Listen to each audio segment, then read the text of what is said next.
There's two major airports you can fly in to come to the Philippines. You can fly into Manila, the main airport, and you can fly into Cebu. Lots of people, they like to fly into Cebu. Why? Because it's a smaller international airport. The lines, maybe there's only 100 people that come through customs and immigrations when they arrive into the country. However, if you go to Manila, it could be 1,000, maybe 2,000 people. The line could take minutes or hours to get through, or maybe an hour. Cebu is just a far less crowded airport than Manila. Manila has a lot of flights, which is good. Maybe you get a cheaper ticket in Manila, but you should shop around Cebu and see if you can find a good ticket flying in and out of the Philippines, because it's really a great place to check in and check out. Talking about Cebu, it's the second largest city in the Philippines. Cebu's a pretty cool place. I used to go to Cebu a lot before the pandemic and just hang out and shopping and buying food, and they have lots of good stuff in Cebu. It's a big city. Also, there's lots of traffic in Cebu. I always take a cab in Cebu. I just say, take me there. Everywhere I go, I just take a cab in Cebu, and it's nice. And I can stay at nice restaurants. I've had some buffet breakfasts, and it's really nice. I've been pickpocketed also in Cebu. So watch your money wherever you go, especially in a big city. In the rural areas, I haven't had a lot of problem with pickpocket and theft and stuff. But when you enter to a bigger city like Manila or Cebu, you have to really watch yourself and watch your money. But Cebu is kind of an enchanting place for me, and it's a lot of fun. They have a lot of nice motorcycle shops in Cebu, and they have car dealerships. If you want to buy a car, you move here. There's lots of things to buy in Cebu, and it's a pretty cool place. One of the things I do when I go to Manila or Cebu, they have an S&R food club, and that's a membership just like Costco back home. You can pay for membership. It's like 700 pesos for a year, and you get that card. Where's my card? Here it is, the S&R food club card. It's good for 1 year, and I get this all the time, and it's really nice. You can buy lots of food, and then you have to give them the card when you come in, like Costco. And then you can just go ahead and shopping. They have lots of food from all over Europe and America.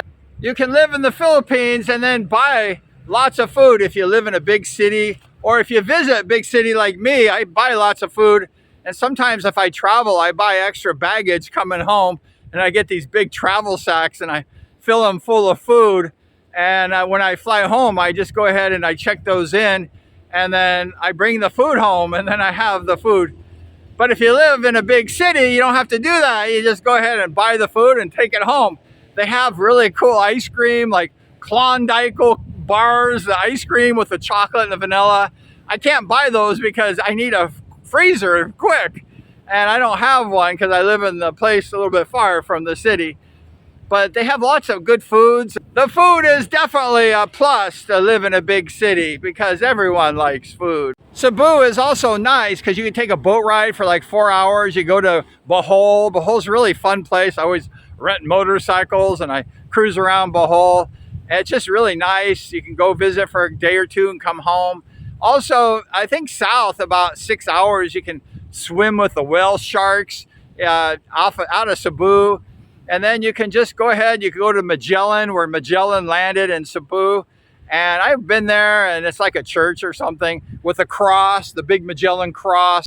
Cebu has lots of really nice history that I think, and it's really nice. And then you have Lapu-Lapu near the airport. It's really beautiful. They have some nice beaches there, so you can go and enjoy a beach. I think you have to pay for it, but some of these places are really nice. You have the city, and then you have the beaches also. If I had to pick a big city, I would personally pick Cebu over Manila. However, there's other big cities that are a little bit smaller than Cebu, like Davao and Cagayan de Oro City. They're kind of big. Davao is where the president, Duterte, lives, and it's a nice place. I've been there several years ago when Duterte was like a mayor, I guess, and it was very safe. And it's a nice place. And, you know, Mindanao does have a little bit of a rap of a name because of the things in the past. But I was really feeling safe in Davao, and it's a really big city. They have lots of malls and stuff. But it's not as big maybe as Cebu, but it's a nice city. Cagayan de Oro seems to be a little bit smaller than Cebu. It's like a big city. Those are probably the 4 big cities in the Philippines that you might want to look at if you're interested in a big city. And like I say, if you have health problems, you might want to look at hospitals, and you might want to locate yourself closer to a hospital. Before you choose a big city, you definitely have to go there and you have to check it out. And maybe a week or two is too short. You might want to go there and stay a month or 2, 3 months, and kind of see if that's the right place for you.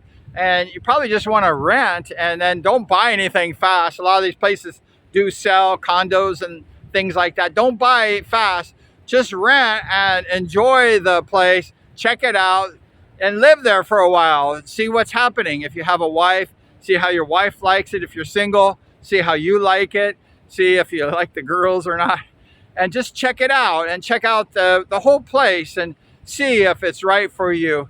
Because living in a big city has its advantages and its disadvantages. So it just depends what suits your needs. But thank you so much for hanging out with us today, looking at the big cities in the Philippines to retire. The Philippines is really a great place to retire. The money goes strong, and it's just a wonderful place. I've made this my residence basically, and I just love this country, and the people are nice, and the laws are good, the immigration's good, and everything about the Philippines is really wonderful. And I would not consider going to Thailand or Vietnam and stuff like that, because the Philippines is just a wonderful country. Thank you so much. Please subscribe if you like the channel. We talk a lot about different things on this channel. Also, we appreciate you. Thank you once again, and we're gonna see you, we're gonna see you next time. This guy recently commented on my post that, you should try to go to like Thailand, Taiwan, other places like Vietnam, and you should go ahead and you should check these places out for retirement. However, I replied to him that the Philippines is the only country in Asia that teaches English in high school as a second language. That means that lots of people know English. Everybody knows English. However, if you go to Taiwan, Vietnam, Korea, all these places in Asia, they don't speak English. And there's some people that can adapt, which is really great, and learn languages fast. But some people, some of you foreigners are like me, we have a difficult time learning a bunch of new languages, and we prefer our own language, maybe English. That's why the Philippines, for me, is really wonderful, because everything's in English. The signs are in English, everything. And the people, they either speak English, they understand English. English is a language that people know in the Philippines.